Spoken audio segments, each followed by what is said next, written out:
Welcome to Michigan Reimagined, a Spotlight podcast. And here's your host, Chris Buck. Michigan is a state that makes stuff, and we're hell-bent to keep it that way. Michigan has announced billions of new investments and thousands of new jobs in manufacturing, and we need the talent to fill these positions. Here to discuss the work of the Capital Area Manufacturing Council and an upcoming event that they're hosting is the Executive Director of CAMC, Ms. Cindy Kangas. Welcome back, Cindy. Hello, thanks for having me. So the Capital Area Manufacturing Council, what is your mission in general? Well, we provide services to manufacturers in Ingham, Eaton, Clinton, Livingston, and Shiawassee County. And we operate as a 501c6, a membership organization. Okay. So we try to provide value for that membership. And so one of those things, we always do a plant tour every month. Another one of those things is community outreach and nurturing the talent pipeline. So locally, we've adopted Lansing Sexton, and we mentor there every month. Nice. We're doing some mentorship with a lot of the ISD and RISA programs.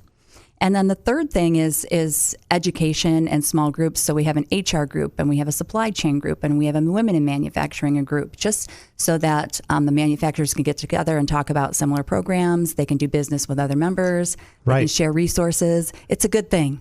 So while one person might make bolts and the other person might make cups, that, they are all kind of living in the same world, and that this is a peer-to-peer almost, and support and sharing ideas on how to thrive. Absolutely. Yeah, that's fantastic. So, I know you've got, I'm going to cut right to the chase. You've got a fantastic event coming up. If you want to hear more specifically about the Capital Area Manufacturing Councils, you can go to the archives. I've interviewed Cindy twice, and she's fantastic at what she does. We dive deeper into the day-to-day programming and month-to-month programming. But there's an event coming up that we just have to talk about. So talk about the iconic Rosie the Riveter and this day that we're holding in her name. Yeah, Rosie the Riveter. We all kind of know that picture or some of the imagery from World War II, the propaganda posters, but not a lot of people know the story behind it.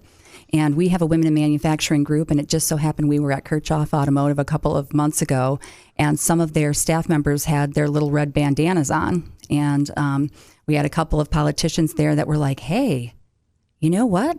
There used to be a Rosie the Riveter event where, people would gather down at Willow Run, but it's been years since that's happened, and I would really love to see us all get together with women from across the state, and I think you're the person that can make it happen. And I said, challenge accepted. Yeah, absolutely. So I started researching, and I found out that Rosie the Riveter Day is March 21st, and I put a call out to all of our manufacturing councils from across the state. So the Michigan Manufacturing Association and JAMA and Great Lakes Bay, there are lots of them. And so we got them on board so that they could help us spread the word about Rosie the Riveter Day.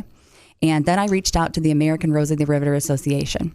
Okay. So they're a group of women that gather. Some of them are original Rosies, and any Rosie is a person that worked either on a farm. Some of them worked on farms, but a lot of the imagery we know is that they worked in factories when their husbands and brothers or whomever else were overseas fighting World War II. And so a lot of these women, their families didn't have a lot of money, and the bread maker was off overseas, and they had to step in and do these factory jobs. So they were building bomber planes and guns, and they were building Jeeps and tanks, all kinds of things. And the thing is, once the men came home, the ladies they just kind of went back to what they were doing before. A lot of them became homemakers or whatever else, and there wasn't a lot of recognition for their service until about, the 1990s when, they started getting older in age, and they formed this American Rosie the Riveter group, and it was like, it's time. It's time for us to pay tribute to you. It's time for us to record your stories as part of history, and it's time for us to celebrate with hopes of, one, paying tribute, or I guess recognizing the women that are in manufacturing now, and two, to nurture that talent pipeline.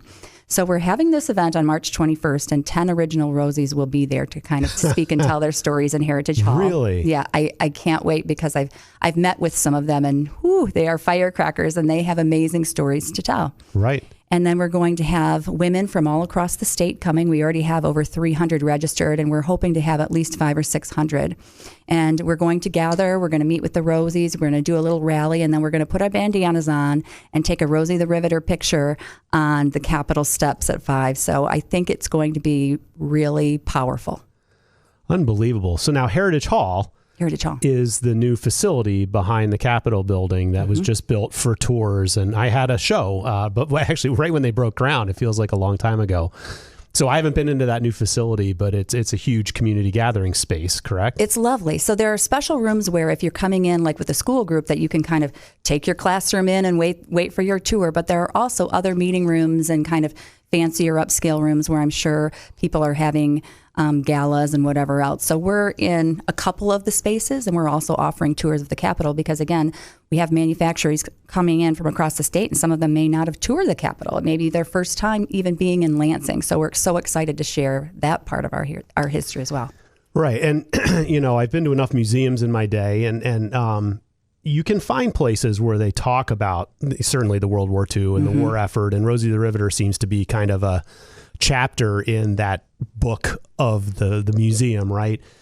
And, if you go back into the 40s and 50s, I mean, obviously it was late 30s and the 40s when the Rosie the Riveter circumstance happened, right? It was during World War II. Correct. Women were not anywhere near that workspace, right? This is Leave It to Beaver. I mean, the 50s housewife with the apron on and the high heels dusting. I mean, and fixing a martini for the husband coming home from work is kind of that iconic 50s housewife. This is before that. So the idea of women in manufacturing, heavy manufacturing, was a true testament to the call to arms, literally, of the men are all gone. We need to keep building stuff. You ladies are sitting at home. We need you to engage. And they jumped in and got it done. Said with love, when women are asked to do something because their country needs them, they do it. Absolutely. And these women, I talked to a lot of them and they hated wearing the boots, or some of them were excited because they got to work in the wing of the plane and they were the little ones and they were like, I was so small I could fit in the wing of a plane. But they were doing hard, back-breaking work. Right. Sweating, dirty jobs. And they were so proud of being called to action. And somehow they had to juggle because you're right, they were still raising families and they were still, operating a household. And so they were juggling way back. Like this is the original Rosie is really what the working manufacturer is today. That's a woman. Right. Like trying to juggle family, trying to juggle a home life, having that balance, and still working in a factory and a manufacturing job. But in today's day, women in manufacturing is a thing. It is a thing. And it needs to be continually approved and enthusiastically sold, right? Yeah. And explained, and the career possibilities. And so I just love, how at the time it was so iconic and so much of a departure, and then to revel in that in 2023, and bring the women that are already here and demonstrate for the, young women that are in high school or even junior high school about what their lives can be.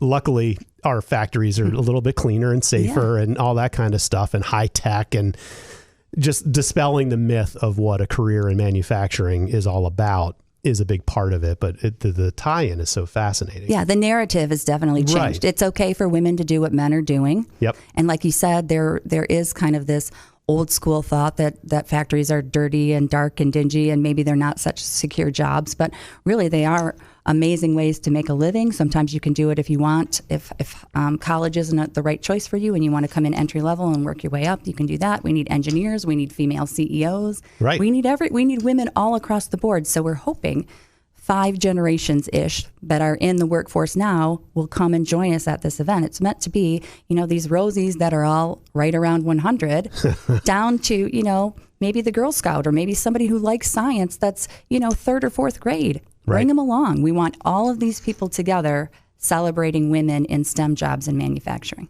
Right.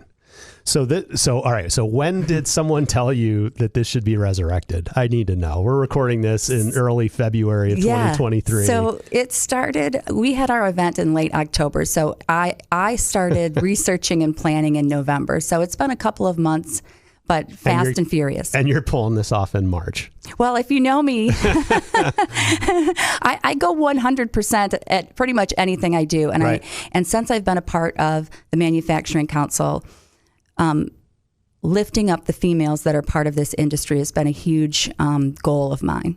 And so it was just kind of a no-brainer. Here's this event.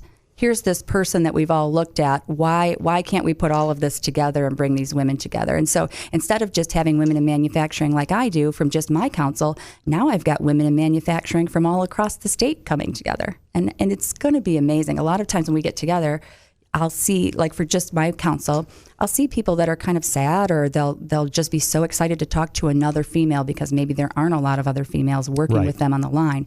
So it's a relief. Oh, let's talk about what we've been doing, or how do you handle this situation? So I can only imagine what it's going to be like when all of these other women are on the lawn and we're all talking about what we're going through. Right. Yeah. Boy, to be able to record every kind of individual peer-to-peer conversation. It's going to be amazing. If I pull this off. You will. I mean, the day is going to happen. I'm going to leave with a huge warm fuzzy, just because I just feel like we started something, and hopefully we'll be able to continue it every year, and it will just keep growing. So the National Rosie the Riveter Association. So these events are happening around the country? Well, not so much. Okay. From what I'm told, there used to be kind of like a Guinness World Book event where people would gather and, how many Rosies can we fit in a place? And there is a National Rosie the Riveter Association, but then there are little chapters across the state. Our state, I think, has 3 or 4 chapters. And they get together and they have lunch and they'll do parades and that sort of thing. But I think since COVID, there haven't been a lot of rallies, and there for sure haven't been any rallies at the state capitol before. They used to have them or events down at Willow Run quite often, which is now the Yankee Air Museum. But even those have kind of fallen to the wayside. So it's exciting to bring people from all over the state together, but it's also exciting, just to resurrect something that never was. So talk a little bit about the other hands that help you pull this off, right? I would imagine you have manufacturers from around the state that maybe you haven't engaged in because you're the capital area chapter. But I know that there are female CEOs of a decent amount of sizable companies. I think of Steelcase and Herman Miller or Miller Knoll after, I'm just trying to think of what. Yeah, we talked about Stormy Cromer earlier. Yes, right. And how they're coming down from Iron Mountain and even locally, if you look at Kelly Preston, Capital Steel. There are a lot of women that we need to celebrate, but there are a lot of amazing sponsors that are coming together to help us, pay for the AV equipment and photography and videography because we want to capture these Rosies. Absolutely. And their stories. So, a lot of people have been coming together, including General Motors. We're going to have some cars parked out in front of the Capitol so that people can come and, wander up and down and see some of the new cars that are available. Right. General Motors, the CEO is a woman. Mm-hmm. Right. Okay. Fantastic. Well, politics, does that get into this? I mean, you're doing it at the state capitol. I mean, is Governor Whitmer going to be there? Do you know? So we've put a call out to politicians. What I'm going to say is this is nonpartisan. Right. This is a Rosie event. This is a women in manufacturing event. Right. If there are politicians locally that want to come and see what we're doing, we welcome that. Sure. But we want everyone to feel comfortable that we're not kind of pushing any sort of agenda. We just want it. Obviously, we're going to be in the Capitol, and if we're walking through, they're going to see us all with our bandanas on. Right. So we let them know that we're coming, and we want them to come and celebrate with us. Right. But we want the Rosies to be the stars. Exactly. No microphones. That's right. We'll see. That's great. Okay. So when is it? March 21st. Which is what day of the week? I don't have Tuesday. Okay. So it is. Oh, and is it midday? It starts at 3. Okay. 3 to 5. 3 to 5 on March 21st. Right after your first shift, everybody. We wanted to be sure that kids could come after school. Right. People that were working in the factories could come after they finished their shift. Now, the public who's listening to this, who is not involved in manufacturing, are they welcome to kind of just observe and be kind of in the audience? Everyone can come. We've got bandanas for everyone. Okay. We want anyone that supports women in manufacturing, anyone that wants to bring their sons and daughters to come and learn about what we're doing. Come. We want you to be a part of it. We want to lift up manufacturing, skilled trades, and we want you to hear the stories of these women. So how can people learn more about this event? Is there a special... So there is. The website's really long, so I'm just going to tell you to go to CAMConline.org, and you can follow us on Facebook. You'll see me posting lots of pictures of the Rosies, and then it will take you to the registration page. Got it. So just Capital Area Manufacturing Council, Rosie the Riveter Day. Just Google that stuff, and it'll pop up. We're there. That's fantastic. So Congratulations. Thank you. Only a handful of months to pull this thing off. And if I know you, like I know you, it's going to be a wild success. And hopefully, and you're hopeful that it'll be an annual event. Oh, yeah. We've got it on the books. We're hoping that it will just continue to grow. Got it. All right. So CAMConline.org. Got it. Excellent. Well, we've been talking to the Executive Director of Capital Area Manufacturing Council, Cindy Kangas. I appreciate you sharing your story with us and the Rosie the Riveter Day that's coming on March 21st. Get out there and support our women in manufacturing. Right. Thanks, Chris.